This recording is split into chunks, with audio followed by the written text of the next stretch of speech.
Okay, good afternoon or evening, depending on where you're at, maybe even morning. I'm Susan Macbeth. I'm the founder and owner of Adventures by the Book, and I'd like to introduce you to our Adventures by the Book Book Club, which we started last year, and we now have monthly, thanks to 7 amazing Adventures by the Book ambassadors we have all over the US and Canada. Today, we have 2 of our fabulous ambassadors joining us. Dorothy Minor from Broken Arrow, Oklahoma. You may know her from her Book Whisperer book blog, which is really fun to follow. If you like that sort of thing, she does book reviews and really amazing job. And we're glad she's here today. And she's going to be speaking with Sara Ackerman, and we'll be introducing Sara all the way from Hawaii, who was telling us about the volcano erupting. So we want to hear more about that. I don't know if that's anything having to do with the Maui effect, but I hope not. And then we also have Simon joining us. Simon is joining us from Edmonton, Alberta, Canada, our Canadian ambassador, and we're thrilled to have him here. And how fun that our other author, Donna Jones Alward, is also a fellow Canadian, and he will be chatting with her. So we have a fun afternoon planned for you. If you're not familiar with Adventures by the Book, events, we do in-person events, mostly in Southern California, where we're based. We do virtual events, we do travel events, we do events for writers. So I'm just going to share a couple of upcoming events we have, and then I'll let our ambassadors take it away, because that's what you're here for today. So our next in-person events, if you're in Southern California anywhere, we have 3 heavy hitters coming. We have New York Times bestselling author Gretchen Rubin coming here on Monday night at the Pacific Highlands Del Mar, California Library. We have New York Times and international best-selling German author Bernhard Schlink coming for a whole week of events in April, which is going to be amazing. And then we have the Carlsbad City Reads author Julia Alvarez, and we'll be interviewing her for the event, which will be amazing. If you're joining us virtually, our next Adventures by the Book Book Club will be May 7th, which will be a hybrid with the Harrison, New York Public Library. So if you're in that area, you can join live. And if not, you can join via Zoom, because they simultaneously broadcast it. And that will be with USA Today bestselling author Jennifer Coburn for her new book, The Girls of the Glimmer Factory. If you are a writer, an inspiring writer, emerging writer, debut writer, you can join our new Writers Network. You just go to our website at adventuresbythebook.com and find out more. But it's a virtual program. Every Monday, we bring in New York Times bestselling authors each week to mentor you and help you take your project from idea to fruition and publication and beyond. And we have a writer's retreat coming up in the Eastern Sierras in October for those who are so inclined to attend writing retreats. So we have a lot of stuff going on. We're really excited about it. But we are thrilled today to have all of you here joining us for this book club discussion. And so I'm going to let Dorothy and Simon take it away. Welcome, Dorothy and Simon, and our authors, Sara Ackerman and Donna Jones Alward. Great, thank you. I don't know, Simon, are you ready to start? Not quite yet. I have to charge my computer first. Okay, so I'll start with Sara's book, The Maui Effect, and I'd like to. I don't want to take up too much time because we want to hear from her, but I'd just like to introduce Sara as the Hawaii-born best-selling author of historical and contemporary novels set in the islands. Her books have been labeled unforgettable by Apple Books, empowering and deliciously visceral by Book Riot, and New York Times bestselling authors Kay Quinn and Madeline Martin have praised Sara's novels as fresh and delightful and brilliantly written. And I think you'll agree with me. I knew nothing about surfing, so I learned a great deal, but also about saving, pristine areas and beautiful places. So we'd like to start, Sara, with hearing something from you about what led you to write The Maui Effect. Well, or you may not know, my previous novels, 5 of them were World War II novels set in Hawaii. And then I branched out a little and did another historical novel. But I had always, I'd always really wanted to kind of try different genres. And I was talking to various people about possible ideas, and And the one thing that kept kind of sticking out in my mind was this idea of a big wave surfing story. And it was so cinematic in my mind, you know, when I thought about writing this story, and I thought it'd be fun to write a love story. And so I was able to draw a lot from my own family history because my father was a surfer, and I grew up surfing and living on the North Shore. And so I think it kind of naturally arose out of that. I was struck by, I read an interview in which you talked about your grandparents and the stories that they told you. So I'm sure that their stories about World War II played a part in those early historical fiction stories. Definitely. Yeah. That's how I got going on all of those books. First-hand accounts. One of the things that I learned in reading about you too was why you write. Do you want to share that with us? You know, I've always loved writing and I've always loved reading. And I used to write poetry because I felt like, I don't know, here in Hawaii, we just have so much beauty and nature all around us. So I would write a lot of nature poems and this and that. And I think over time, I made the move from poetry to fiction. But it wasn't until I actually had more time in my life, I wasn't teaching full time, that I started writing novels. But to me, I feel like it's really important to kind of share a bit about our corners of the world, you know. So I feel like it's important to me, like for the Maui effect, to share for people that don't know, who might come to Hawaii or view Hawaii as this place that's, you know, the beach, white sand, rainbows, coconuts. And it's just so much more than that. You know, we've got this history, we've got the Hawaiian history, we've got the World War II history, we have surfing, we have very endangered forests, you know, endangered birds, endangered species. And so there's just a lot there. And I think it's really, aside from the fact that I love writing, it's important to me, I think, to get these stories out. And I think anybody, wherever you are, you know, you're drawn to writing about what's important to you. I think so. And you made it really evocative. I've been to Hawaii, but as you say, it was more of the touristy kinds of things. And this book really brought home the attempt to try to save those endangered species and the beautiful, pristine areas. So I think that was really meaningful to me. Oh, thank you. What do you think would make, I mean, why do you think this makes a good book club book? That's a good question.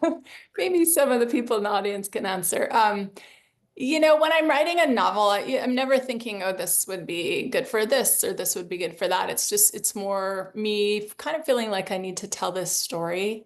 And, you know, I think it's a love story and a romance, but there's also some deeper topics in it. You know, we're dealing with the main character, she's had a recent loss. We're dealing with injury and addiction, and we're dealing with just, I think, maybe a little more some deeper things that could make for good book club discussion. And also I think it's, you know, a lot of people have never surfed or don't know anything about big wave surfing. And I think the theme of the big wave surfing is, you know, you can take that to other kind of extreme sports, extreme skiing, extreme mountain climbing. You know, it's kind of that they're all in the same vein. And so I think in that regard, you know, why people do these things when they could so easily die, you know, what draws people to do those kind of things. And so I think though this one is surfing, I think other people can relate to that, I think probably in other ways. So maybe lots to discuss there. Oh, I agree with you. Yes. And I like the variety. I think it does lend itself really well to a book club because of that. There's not just one avenue to discuss. And our audience, I hope you will chime in with questions, please. But another thing is, I read this in your interview that your motto is patience and perseverance. I thought those were two appropriate words. Do you want to talk a little bit about them? Yeah, when I first started writing, so before I got my first novel published, I had written 3 other novels, and I started off really teaching myself, but also going to writers' conferences and writers' retreats. And I knew, because I wasn't starting off, I majored in journalism, but I wasn't a writer by trade, and so I knew it was going to take a while, and I knew that I wanted to be traditionally published. That I didn't just want to self-publish these books. And so I kind of had it like a 10-year plan. I was hoping to get a book published within, I think it was 5 years, which I just managed. I think I was like 2 months short of that. But I knew it was going to be a long haul because I had to do the work. They say, I think it's like 1 million words or something before you're really an expert. And so I just knew it was going to take a long time. So I had a little Post-it that was on my door frame, and it said patience and perseverance. And whenever it would get unsticky and fall off, then I would just put another one on there. And even still, after you publish one book, there's still, you really have to persevere, because it doesn't really get any easier. You still have to write the books, you still have to sell the books, you still have to come up with ideas for next books, and publishing is a pretty it's pretty much of a roller coaster ride. So in that regard, you just also have to be patient. Excellent, thank you. And have you heard any, or what's something surprising that you've heard from a reader, perhaps? Oh, something surprising. One thing that I just got a fun email was, the book before the Maui Effect was The Uncharted Flight of Olivia West. And, I always get emails that surprise me, but this one was fun because, it was based on the Dole Air Race, which was the first to fly to Hawaii in 1927, in these tiny airplanes that were very much jerry-rigged to get, have this extra fuel. And so this was a real race that that my book was based on. And so I just got an email from the granddaughter of one of the pilots who participated. There was only 8 planes actually took off. And so it was really fun to get an email from her saying she found the book, and she had really enjoyed it. And she sent me some pictures of her grandfather. And so that was fun. It's fun when I get people who really have connections to the stories, because you're sending them out into the ether almost. You just don't know who's going to read it, where it's going to end up, what country it will end up in, and so that's always fun. That would be very surprising and delightful to hear from somebody connected to the story. Yeah. And we have from Donna says, I loved Olivia West. But I know I'll turn it over to Simon, and you can continue, please, to post questions for Sara and for Donna, and we will come back to them, but we'll turn it over to Simon now. Right. Hi. I'll just do a quick introduction on Donna's biography. Since 2006 New York Times bestseller, Donna Jones Alward had enchanted readers with stories of happy endings and homecomings that have won several awards and have been translated into several languages. Donna had many careers, but knew her English literature would pay off as she's a full-time writer now. Donna lived in Halifax, Nova Scotia with her husband and 2 cats. Innovative storm catcher screens, aluminum shutters, and impact windows and doors all enhance the beauty and functionality of your home when weather is good and protect it when it's not. Because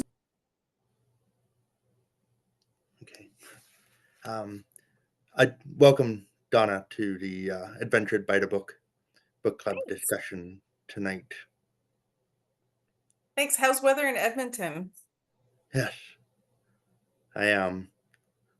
I just wanted to just start out with the question of, have you previously heard of the Halifax explosion before, and were you aware of how devastating the event was on the city of Halifax?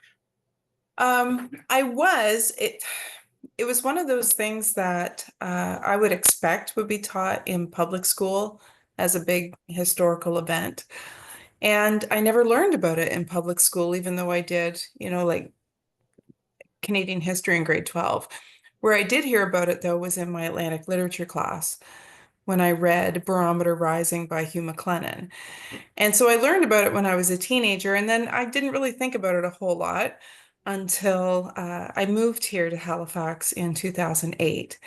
And of course, there's lots of history, and the Museum of the Atlantic is wonderful, has a permanent exhibit. And so I was pretty intrigued with it at that point. And then when I made the switch into historical fiction, it was just sort of a no-brainer that this was going to be my backdrop. Like, and people have asked me, like, how did you decide? And it really wasn't much of a decision. I was like, I'm going to do the Halifax explosion. It was, it just kind of happened that way, and off I went. Right. And like the novel tells the story of the Halifax explosion, how it, like I said, it changed the community of Halifax, but it's also how the nurses and the survivors came together to rebuild and help each other in tough times. I was just wondering what characters, when you were writing the book, did you kind of like writing about the most, and which kind of did you have a challenging time with? They were both challenged. So I have two protagonists. They're both women, but they're very different women. So Nora is a bluebird nurse. She's a member of the Canadian military in the medical corps, and she works at the military hospital. And then the other character, Charlotte, is a war widow with a small baby. So they lead very different lives. The nice thing about that is I feel like I was able to bring both sides of myself into it. So on one hand, Nora is very progressive and wants to run her own life, and she's interested in her career, and she wants to do a lot of things before she settles down and that kind of thing. And I loved how feisty she was, and just willing to not go along with what most girls did at that time. But then I'm also, a big family nurturer kind of person. And so writing from Charlotte's perspective, that was also really, it was different, but also just it really resonated with me. And I think the hardest part was, and if you've read the book, you know that Charlotte struggles with, I think what we would consider a version of PTSD. And I found trying to write her as a slightly unreliable narrator at times when she's not herself. I think that was the most challenging because I wanted to do it authentically. And also, like, I kind of wanted to string the reader along a little bit as to what was really happening with her. So I think it was a little tricky to balance that. Right. No, I mean, I absolutely could not put the book down when I started. But I mean, I found that when the Halifax explosion event started, that the story kind of really picked up, because then the two women's stories kind of really kind of started to kind of come together, and then ever since then, it just, you just had to find out how those Right. two were going to deal with their challenges and whatnot. Speaking of the bluebird nurses, I mean, there's another historical fiction novel out there called Bluebird by Canadian author Genevieve Graham, who, I mean, it references the World War I bluebird nurses, but it's a dual timeline because it has Yes. to do with the prohibition. Mm-hmm. Did you read that book before? I did read that book before. I've read most of Jen's books, actually, and she has a brand new one coming out in a couple of weeks that I've also read early. Yeah, we're actually pretty good friends, and I did read Bluebird, so I knew I couldn't really use Bluebird in my title. But I mean, like, but I mean, you read it before you started Mhm. researching When the World Fell Silent, and then kind of, was it just I think coincidental? so. I don't I don't remember exactly what the timeline was for that, but I do know that at one point she and I talked a little bit about some of the resources we used to find out what life was like as a bluebird. So we did chat about that. I didn't really use it as a source, like as a research source, but I did. And honestly, if you read Jen's book, that's also a woman who comes home after the war and, is interested in still working as a nurse. Like she doesn't want to leave that behind. So I think she and Nora are kind of similar in that way. Right.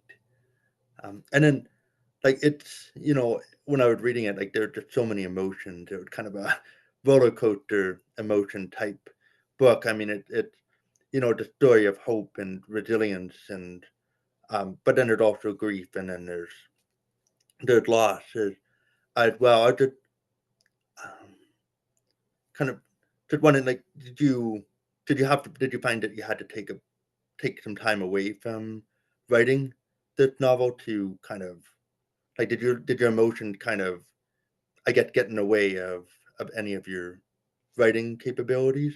That's a good question.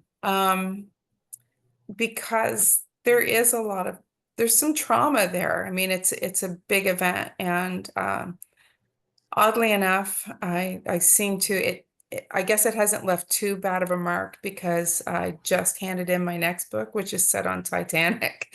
So I guess maybe I love tragedy. I don't know. I do know that there were times that there were certain scenes that I had to write that when I was done, I was like, okay, I could really use a glass of wine and a nap. They do take a lot out of you because as a writer, and I think Sara can attest to this too, as you're writing, you're really embodying the character, through your fingers.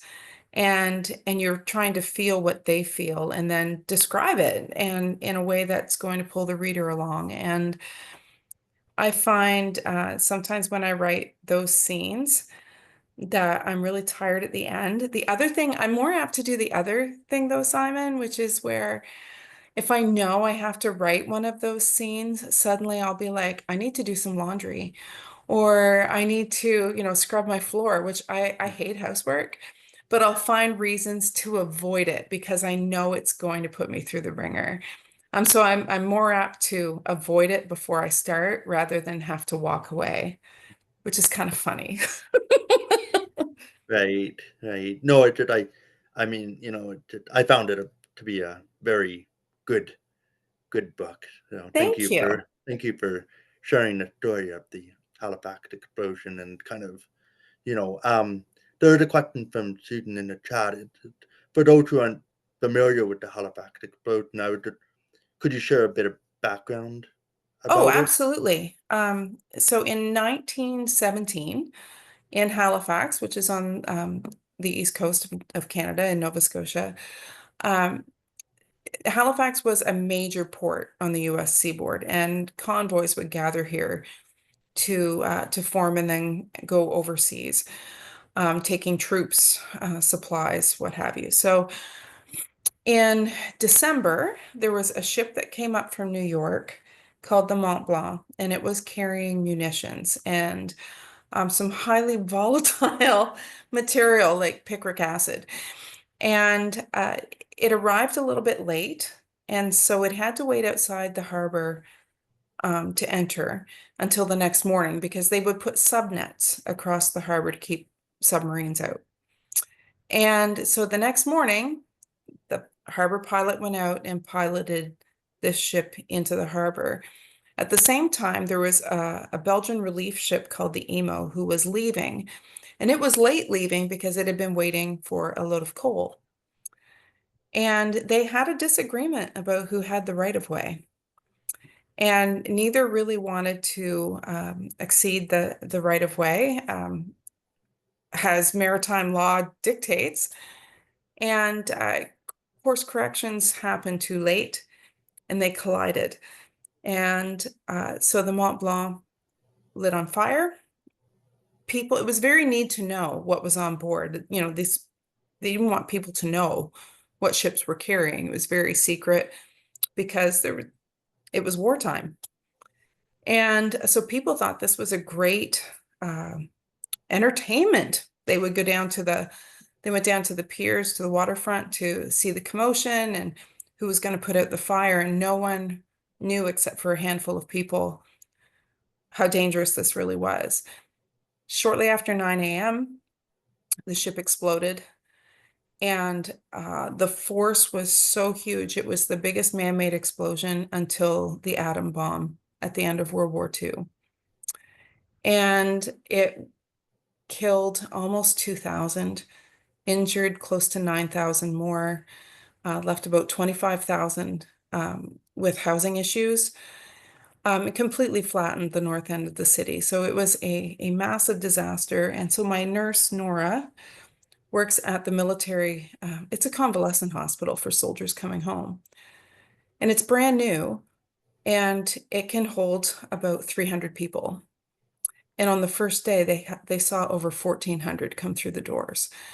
So it was a huge event. And again, it was one of those things we never learned about in school, which just perplexes me to no end. So that's sort of your 5-minute summary of what happened with the Halifax explosion. Right, and you are right. I mean, I've heard of the Halifax explosion event before, but I mean, I couldn't exactly really say anything more other than that it happened during World War One, and you know, and after reading this book, I'm now kind of a lot more knowledgeable about the Well, Halifax and there's so explosion. much that you learn that you can't put in. And I know, like, Right. Sara writes historicals. You know this, Sara. Like, we do a whole bunch of research and then like we probably include maybe 10% of what we learn. And the rest is all just so interesting, but it doesn't get it. We just couldn't do it without writing an encyclopedia. Right. I'd like to come back to Sara and ask about talk to us a little bit about the Maui effect. You're muted, hon.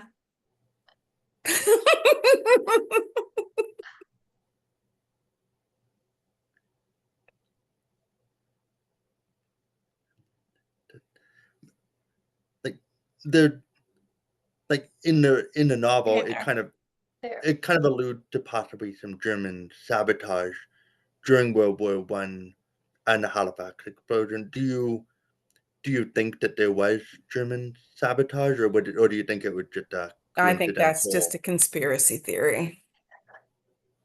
Yeah. Okay, Sara, what about the Maui effect? So that's interesting that you asked me that. No one's ever asked me that. What is the Maui effect? Thanks to Susan. I think it was just something that my publisher came up with as the title. But for me, I would say that it's kind of like Maui is this special place. And, you know, it's sort of got this magical appeal. And to many people that go there, you know, it's their favorite place in the world. Not necessarily just Maui, but it seems to be kind of have this real pull for people. And so in the book, Dane, the main character, the male main character, he comes from the mainland, from California. And he falls in love with Maui too. And so I think it's just a title that kind of alludes to Maui being a really special place. I thought that was a good choice to have him come from California, not be there originally, and then to learn about how important it was to save those pristine areas and the endangered species.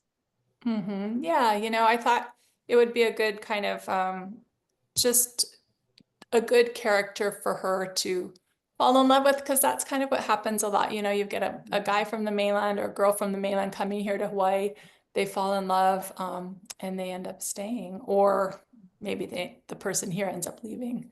Right. Either way, but I think more often the other person ends up staying. I would think so, yes. Did you have favorite books as a child that still resonate with you?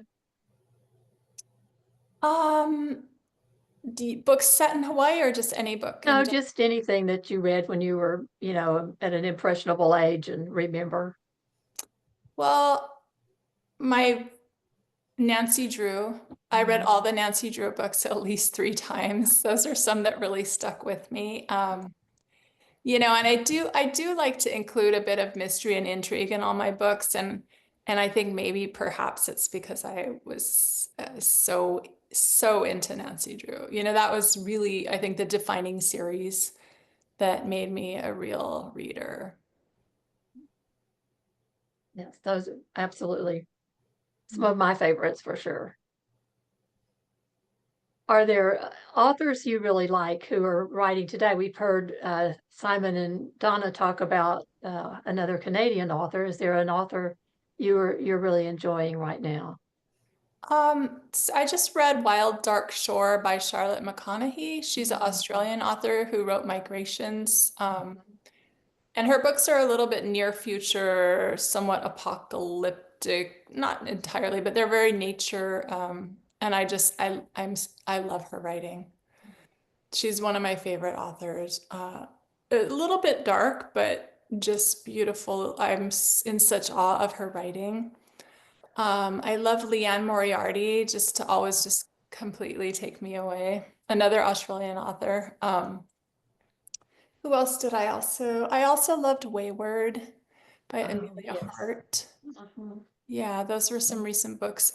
There's a book called Hula by Jasmine Iolani Hakes. That is it takes place here on the Big Island in Hawaii.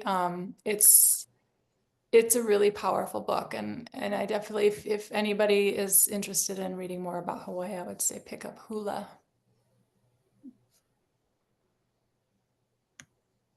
Oh, good. Jenny read Hula and loved it. It's really powerful. Oh, yeah.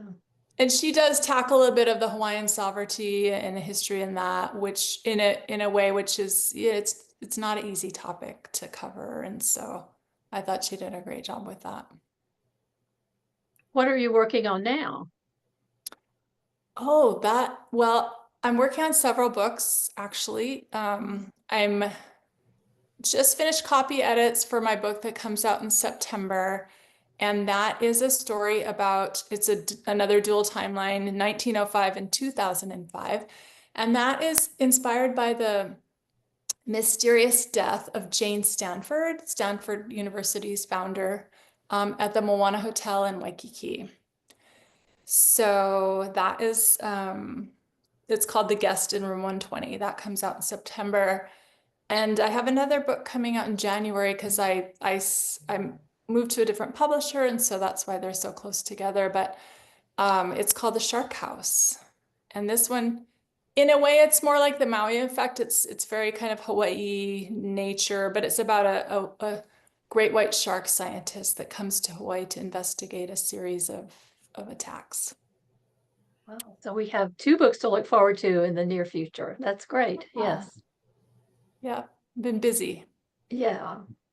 Is it difficult when you reach the end of the novel and you're ready to pass it away, pass it off to the editor or publisher?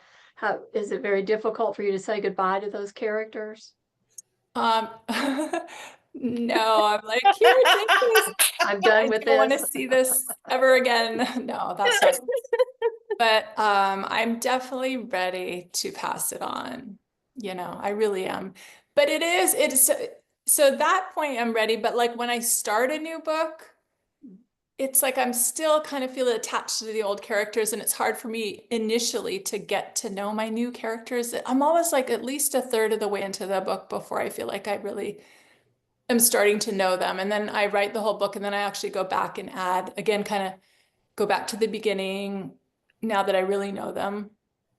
So it's interesting that way. Donna, I'm sure you probably might feel the same way about sending your book off to your editor. I do, and I just handed mine in Sunday, so I'm going to get revisions very quick. We have a short runway on this one, so I'm going to get it back soon, but I was very happy to say bye, guys, and I also do the same thing where It feels like the first third or half, I don't know them as well. And then by the time I get to like almost the end, just before I write those final two scenes, I go back to the beginning again. And I go through it all and I layer things and I see things that I didn't things that I did that I didn't even realize I was setting up. And then I get to the end and I write those last few scenes and then it's gone. But I'm usually very well, and I mean, I think we're probably very alike. By the time you do revisions and then you read it again for copy edits or line edits, and then you read it again when you have proofs and galleys, by that time you're ready for someone else to enjoy it. Well, you know what? Somebody just told me, and I don't know, like I never knew this. So when she reads the final proof, she starts from the back of the book. So she reads backward, each page. I guess maybe couldn't that's do why that. and that's maybe why you're not wanting to change the story, because sometimes I'm like wanting to change things, but I'm not allowed to at that last pass. So I thought that was interesting. I couldn't do that. Yeah, I'm not sure I could, but Like my brain just rebels intrigued. at that whole idea. That seems difficult to me. And Sara, I think the cover is really, really exciting and pulls readers in. Do you want to talk? Do you have much input into that cover, or Well, I'm glad you think so. I'm glad you think so. I think they really wanted to pull on, or the Maui effect. They were really interested in the romance angle of this novel, hence all the pink and the brightness and stuff. Yeah, I always give a lot of input and I give suggestions for covers I like, and they probably get sick of me. And just can you change that color? Can you change this color? Like at one point they gave us a few covers and it really looked like a thriller. You know how thrillers have that certain font, really bright font. But yeah, this one I really like it. I like the couple on the rock, the silhouette of the couple on the rock. Right. And that's not the biggest focus, the wave and other color that becomes the real focus. Well, it was interesting because when the first wave they gave me was kind of just like crumbly white water. And I was like, no, we can't just use crumbly white water. It has to be like an actual big face of a wave. And so it took us a little while to get that right. And it always takes a bunch of iterations on the cover, but yeah, I'm happy with how it came out. It's very different than my others. My next two ones are also very different as well. The guest in room 120 is actually a black and white cover with a colored font. So it's a very far cry from all my other books. It'll be interesting to see what people think. Cover reveal soon to come. I'm sure that makes it very exciting to actually see it and hold the physical thing. Yeah, it is. That never gets old. Can I ask a question? It's actually for both the authors, but I want to start with Donna. I'm curious because a lot of us in the US are not familiar with the Canadian book market and how it works. I mean, do you guys do like author tours like we do in America? How do you reach your readers? How difficult is it to find readers in the US as well as Canada? I'm just curious to hear more about that. Yeah, and I think it depends. It depends on your publisher. It depends on a lot of factors. So I'm with HarperCollins, but I'm edited out of the UK, at least for my first two books. And my experience with historical fiction is drastically different from anything I did with romance before. And because with romance, you really don't do any sort of tours really, and you don't do a lot of like launch things, and book clubs don't tend to pick it up, and so it's been very, very different. So I think for me, being a Canadian author, the way that HarperCollins Canada got behind this, and Indigo, which is our biggest chain, really pushed it. It's done really, really well here. But because I'm edited out of the UK and because it's my first historical fiction and it's Canadian content, It's actually been more of a struggle in the US to find US readers. So I would love to have more US readers.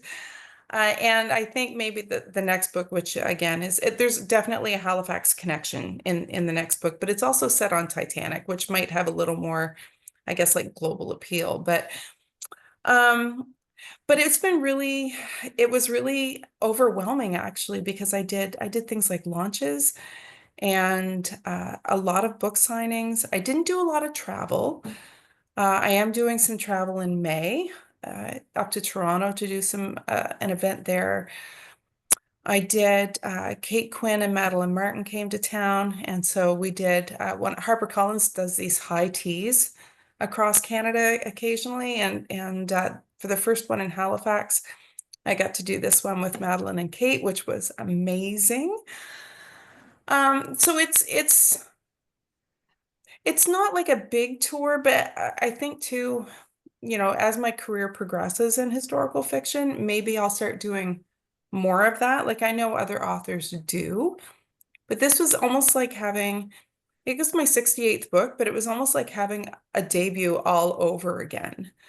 Because it's a completely different readership, different market, different kind of story.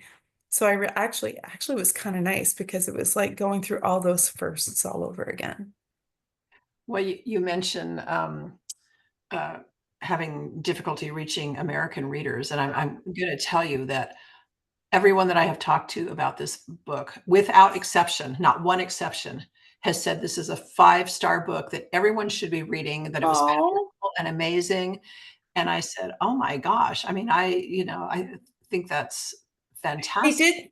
They did do a promotion in December, that was, it was like a Kindle deal, and they marked the ebook down, and then like I moved a ton of units. So hopefully hopefully people are getting a little more familiar, even if the paperback distribution is not as great.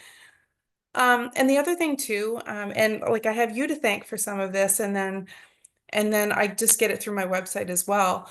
Book clubs, like I will do probably a book club a week, which I've never done before. It's really been wild. So it's been a fun ride. Yeah, and that's fun too, because when they enjoy the book, then they share it with their other reading friends. And I do want to remind the audience that both Sara and Donna are Adventures by the Book authors, which means you can just go onto our website, adventuresbythebook.com, and schedule book club visits with them, and chat more intimately with these authors. And then by then you'll all have had a chance to read the book, and you can ask more questions and learn more, because it's really remarkable. And I love supporting Canadian authors too, because I want them, really good authors and good books, to be, to cross that border and have everybody reading it. And just because it's Canadian history doesn't it mean it's history that we're not interested in. So Yeah. I'm glad you shared the story and came on today. Thank you. And then I also wanted to ask Sara kind of the same question in a sense, because I mean, Hawaii is like its own country, right? I mean, you're not on the mainland, so authors aren't going to be sending you on book tour, and it's like harder to reach your reading audiences. How do you experience that being in Hawaii? Yeah, I do, with Zoom and all that, it's really helped for sure. But I haven't gone to any tours on the mainland. And I think a lot of authors with book tours, it's pretty much set up by the author, or if they have a publicist. Unless you're a huge author, your publisher is generally not going to be sending you all around. I mean, there's exceptions to that, but I do have my little bookstores here on the island that are really supportive. Kona Stories, Kona Bay Books, and Hilo, basically books in Hilo, and then I've done some on Oahu too. And so it's fun that way. And yeah, I'm kind of torn because I would love to do all these book tours. I think it sounds so much fun, going on all the bookstores and around the country. And but at the same time, it's just a lot when you live on an island so far away to plan all that, because I don't have all the connections either. Yeah, I remember when I first met an author from Alaska, and he was telling me, he said, yeah, nobody's heard of my book or me because nobody's ever going to send me anywhere. And, you know, he says, I'm not going to spend all my time. I want to spend my time writing. I don't want to do it promoting. And if the publisher can't do it, then it's not going to happen. And it really made me sad because he was an incredibly talented writer.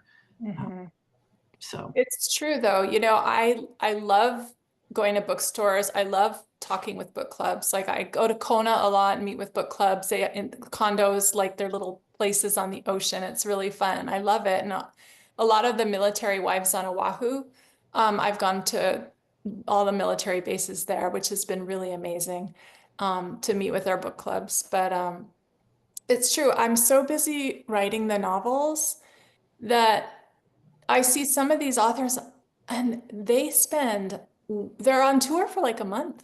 And I'm thinking, how are they writing their books and doing this? So in a way, it's just, I love the writing. That's my priority. And so I'm okay with how things are going. I'd just like to add to what Susan said, because I'm a local book club leader here. And when we've had authors on, you know, Zoom, it's just been such a great experience. And she's absolutely right, because we do share those with other, you know, other friends who are readers. And my group is such an avid reading group that if the author has other books, they will read, you know, other books by the same author. So I think those, you know, I would encourage our other participants to be sure and reach out to these authors. Yeah. Can I ask a quick question? Donna, did I hear you say you've written 68 books? I had to unmute. Yes. Oh I did not know that. Yeah, well, I think if you look at the romance genre, you know, productivity is king, right? And I've been doing this for 20 years too. So clearly I started when I was 10. I'm just joking. But yeah, I had 67 before this one. Wow. And then yeah, and so the one coming out is 69. Hopefully I'll have 70 in 2026, maybe. Amazing. But yeah, but this is actually one of the things I'm really enjoying about historical fiction is it's okay to be slower. So it's perfectly fine to take a year to write a book, or, you know, 18 months. And that's just lovely, because I can't do a book, you know, 3 or 4 books a year anymore. I just can't do it. So yeah. And by the way, Olivia West was one of my favorite books of the year that when it came out. Oh, Was it 2023? That was actually, it came out in February of 2024, I think. Yeah. Okay, because I remember you and I chatted about it. Yeah. But yeah, I did. I really loved that one. I haven't read The Maui Effect yet because again, deadlines, but well, it's like the opposite. Like I was writing historical and then this was a romance. So it was interesting because I've only had, I think, 1 book club or 2 with The Maui Effect, when with the historicals, it was just all the time. So that's I interesting. know I'm finding it really great and sometimes overwhelming, but really, really, really, really nice. It's a good problem to have, right? It is. It is a very good problem to have. Yeah. Well, on that note, I know we're running low on time, and so I wanted to see if Simon or Dorothy had any final thoughts, and then Donna and Sara as well. And I see in the chat box that people are asking about coming to Vancouver and Alberta, and I'm going to chime in there because my husband and I are doing a cross-Canadian trek in August and September for like 4 to 6 weeks, and we're driving across the entire country. So we may stop and look you guys up. Yes. Are you coming to Nova Scotia? Like, are you going to make it to Halifax? My goal is to visit every single Canadian province and territory. I've only been to 2, so yeah, we're gonna start all the way on the East Coast and drive all the way back. Okay, so I'll come. You'll probably be downtown, so I'll come and we'll do lunch. Oh, I would love that. Yeah. I would love that. So, okay, sounds good. So, any final thoughts for Dorothy and Simon? I'd just like to say thank you so much because I enjoyed both of the books. I thought they were both wonderful, and I've been recommending them and sharing them with my reading friends. Thank you. Thanks, Dorothy. Great job moderating, by the way. And Simon, final thoughts? I just wanted to say that both books equally were very good, and thank you, Donna, again for bringing to light the Halifax explosion and for, of course, increasing my knowledge and hopefully other readers' knowledge as well. And Sarah, congratulations on making the change from historical fiction to true romance, and to also to kind of to kind of have people remember that the environment is not going to be here forever. And I think the Maui effect I think what I took away from that book was to kind of enjoy nature and to to kind of take care of our environment as best as possible. Oh, thank you. Thank you, Simon. Appreciate you and your moderation today. Mhm. Thank you. And before I give final thoughts to Sara and Donna, I just wanted to thank our audience for participating today. We are grateful for all our adventurers and your support of our authors and our events. And we're glad you show up wherever you are, Canada, America. We had somebody log in from England. We're in 7 countries now, supporting nearly 100,000 readers around the world. So I'm very excited about that. So thank you all for coming today. And so final thoughts, Sara and Donna. Go ahead, Sara. Oh, yeah, no, I've enjoyed everything that I've done with Adventures by the Book, and I'm just so happy to be here. Again, if anybody wants to read any of my books, I'd be happy to join your book club. We hope they do. And Brenda said, if I'm coming to Vancouver, is it for a book launch? And she lives near Vancouver. So it's very loosey-goosey right now, Brenda, but there's a conference in Surrey in October. So I'm coming out for the conference, but I do know loosely I'm planning to at least meet up with Janie Chang. And then I'm planning, because my book's at the end of August, I'm hoping to make it sort of an extended stay and do a couple of events. So just check my website because I'll have my events there. That would be really great. And if anybody wants to do a book club, of course you can book me through Adventures by the Book, but there's also a book club kit on my website that you can, it's just a PDF download and you can download that. So it's a nice little companion. Wonderful. Highly recommend both the authors. So thank you again, everybody. Until next time, what is going to be your next adventure by the book? Good night. Thank you, everybody.